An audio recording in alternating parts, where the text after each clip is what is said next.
time for a tutorial.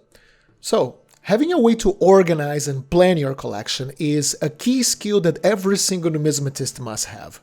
Once you start delving into this world, you quickly realize the sheer number of different ancient coins that are available, and the fact that there's very little guidance or anything in the way of like an on-rails experience. There isn't really something like a date set or a type set or anything of this kind with ancient coins. It really is this deeply personal journey in which not only you are responsible of determining what you will collect, but it's also something that is made kind of like on the go. Like what you collect, your goals, what your next coin is, it's all bound to change as you collect and as you learn more about coins and your taste naturally evolves. So, we need some kind of tool to help us put some order in our collections and in this organic experience. I've made a previous video about how to do a coin attribution. This is one of these core skills which I think are indispensable for any collector, even if you're just starting out. And I'll leave a link to this video in the description of this episode in case you haven't watched it. But that attribution that you must make with every single coin in your collection, it is something that lets you understand only a single coin. Now we need to stitch our coins together in some kind of narrative, in an actual collection. And for that, we need a coherent structure. And I'm here to present you an easy template for that. To start, I want to introduce you to three concepts: sets, types, and varieties. Imagine like a large circle. This is our set. Within this large circle, there are multiple different smaller circles. These are the types within our set, and within these smaller type circles, there are even smaller circles, the varieties of each type. So to start, a set. A set is what, well, sets the tone of your collection. It is the topic of what you are collecting. It's what differentiates like an accumulation of coins from an actual collection. And the set is a deeply personal choice and a highly flexible thing as well, because it has the tendency to change. I've observed this. It has this tendency to mutate, to become larger, to become smaller, more specific. It might also split into 2 or more different sets. I can think of like a good 6 different sets, which I personally would say are my current main collecting interest right now. And despite this flexibility sounding like this isn't of much use, after all, the idea here of this set is to structure our collection. We want to, of course, find some kind of order in the absolute chaos of the thousands of coins that are out there.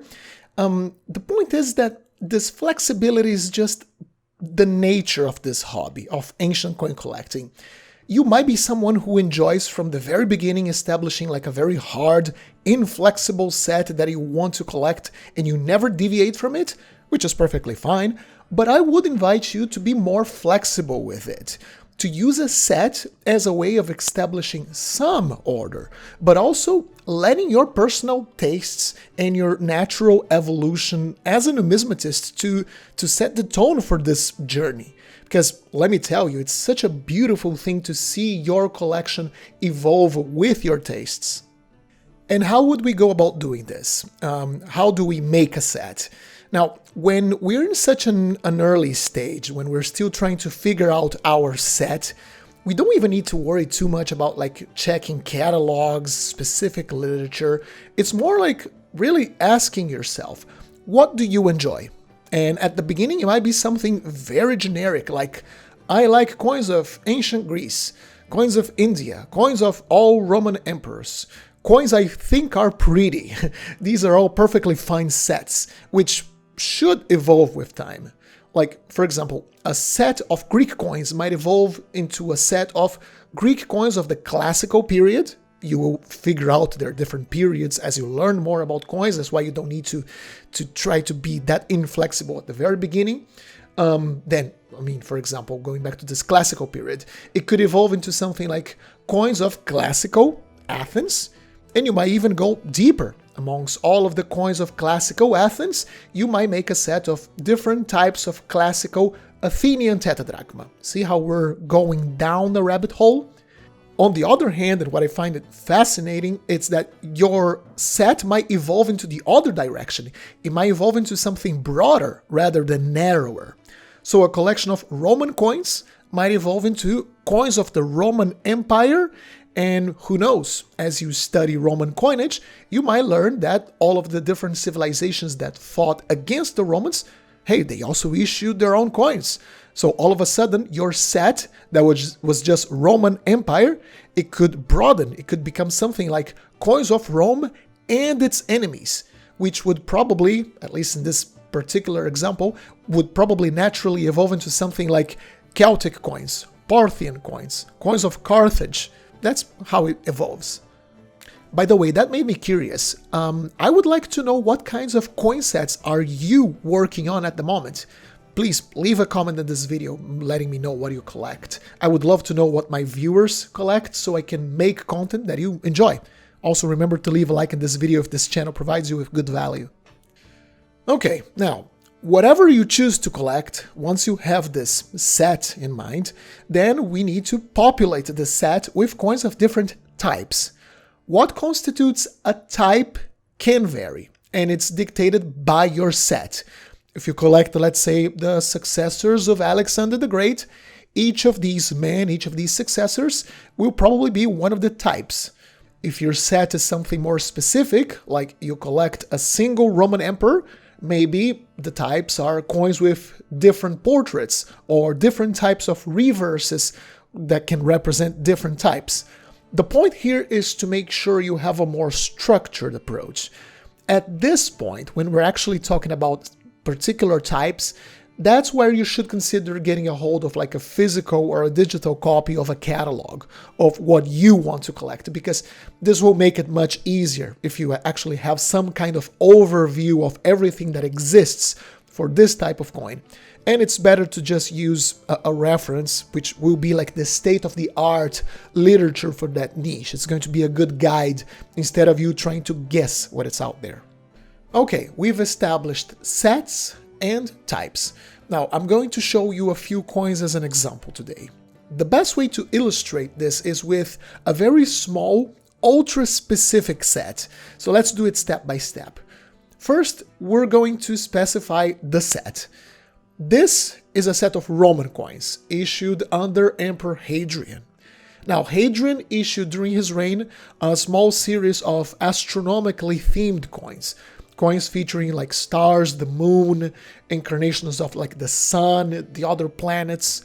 So here we can see this is a very small set, and we could call it, quote, astronomical coins of Hadrian, very small. Now, our set for this example consists of 5 coins. For the sake of efficiency, in this example, I'll skip the obverses with the portrait of the emperor. We want to focus on the reverses only to grasp the concept. So, for our first type, we have this reverse with the standing figure of Eternitas, eternity. It's like the incarnation of the concept of the universe. And she holds on both hands 2 heads. One is Sol, the sun, and the other is Luna, the moon. We can see it's the sun for its spiky crown meant to represent sun rays, and moon has like a crescent coming out of her hair. Okay, that's one coin of a type that fits the theme of our astronomical set. All easy so far. Now, let's introduce another type. This one, we have this very simple image of the moon, and at the center, one single very bright star. And at the top, we have the legends, Consul Tertium. We can see that this is a completely different coin from the other coin, so this is a different type. But you can clearly see that this coin and the other, they definitely belong in the same set of astronomical coins. Okay, I'll then make this a little bit more complicated. Here's another coin, and it looks nearly identical to the previous piece, doesn't it? We have the same star and the moon, but now the legends, the Consul Tertium, it is split between the left and the right parts of the reverse. Is this a different type? No, it is not. This is a variety. A variety is a coin that has the exact same design elements from another piece, but there are minor, well, as the name implies, varieties in style or in the way the visual features are distributed along the coin. The line between what is a brand new type and only a variety can be hard to nail down, but as a rule of thumb, you should either look at the catalog and search for mentions of varieties, or basically it needs to be something very small but noticeable. Let's look at another type. This one will help us differentiate types from varieties. Now, this one has a moon at the center. It has consultertium to the left and the right of the moon, but now, instead of a single bright star at the center, we have 7 small stars. This is, without a doubt, a different type. There might be individual visual elements that look the same when comparing it with the previous coin, but if we look at this reverse as a whole, it is, without a doubt, a different type. And for the 5th and last coin of today, we once again, to nail down the concept of variety, we have a variety of the type with the 7 stars. Everything is still here, moon, 7 stars, consultertium legends, but now the legends are at the bottom. Just like with the previous example, it's a small difference, but not enough to become like a different type altogether. It's a small difference. Therefore, it's a variety. I know I'm sounding incredibly pedantic here, and you know what?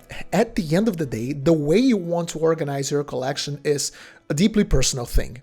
Unless you want to become like a researcher and actually publish a catalog of a specific niche of coins, you don't really need to obsess about being like super accurate between a type and a variety.